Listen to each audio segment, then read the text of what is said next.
This channel does not promote any violent, harmful, or illegal activities. All content provided by this channel is meant for an educational purpose only. রাজ্যের বিশ্ববিদ্যালয়গুলো স্বশাসিত, autonomy আছে, কিন্তু দীর্ঘদিন ধরে সরকারের কোনো সিদ্ধান্তের বিরুদ্ধে যাওয়া বা সরকারের কোনো অনুরোধ না মানা এগুলো রাজ্যের বিশ্ববিদ্যালয়ে হচ্ছিল না।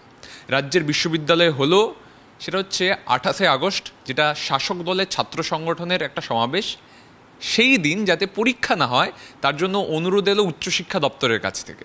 সেই অনুরোধ মানা হলো না, এই নয় যে কারোর নিজের ইচ্ছে, কলকাতা বিশ্ববিদ্যালয়ের সিন্ডিকেট সেটা মানল না।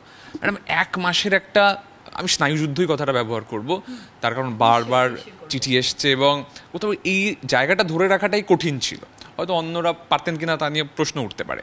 আপনি পারলেন, আজকে পরীক্ষা হলো, কি বলবেন এটাকে? হ্যাঁ, আসলে আমি তো ধরো ভিসি হওয়ার আগেও তো ডিন ছিলাম, 3 বছর সিন্ডিকেটে ছিলাম, কিন্তু 3 ইয়ার্স। তো বিশ্ববিদ্যালয়ের পরিচালনার সঙ্গে আমি কিন্তু অনেকভাবে নানাভাবে বহুদিন ধরে জড়িত, হেডও তো ছিলাম। তো সেই সময় থেকেই কিন্তু আমি দেখে এসেছি যে অটোনমিটা না বইয়ের পাতায় লেখা আছে, স্ট্যাটিউট অ্যাক্ট অ্যান্ড অর্ডিন্যান্সের পাতায় পাতায় অটোনমির কথা লেখা আছে। এই 168 বছরের ইউনিভার্সিটির অটোনমি পাতায় থেকে যাবে? তা হতে পারে কখনো?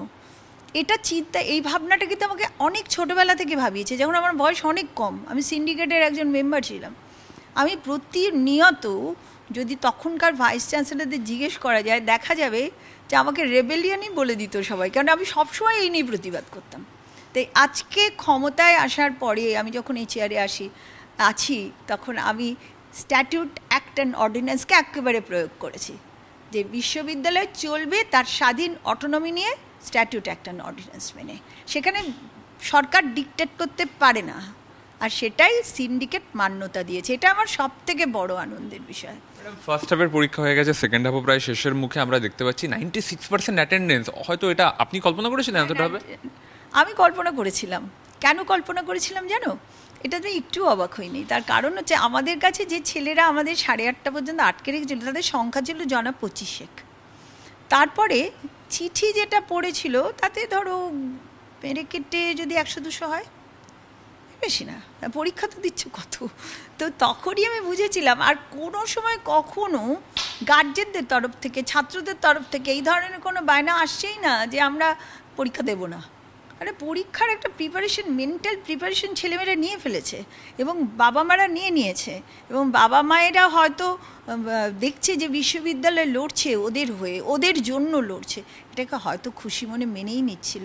সেটা আমার মনে হয়েছিল যে এটা কোনো অসুবিধা হবে না। ম্যাডাম, আপনাদের কলকাতায় 49টা সেন্টার ছিল, গান্ধী মূর্তিতে সমাবেশ হচ্ছে, সেখান থেকে সেন্টারগুলো খুব কাছে, আর অনেক দূরে বর্ধমান বিশ্ববিদ্যালয়। সেখানে 8টা কলেজের মাস্টার্সের এক্সাম ছিল। কালকে রাত্রিবেলা ওভারনাইট ডিসিশন নিয়ে তারা এক্সামটা পোস্টপন করে দিল। আপনি করলেন না।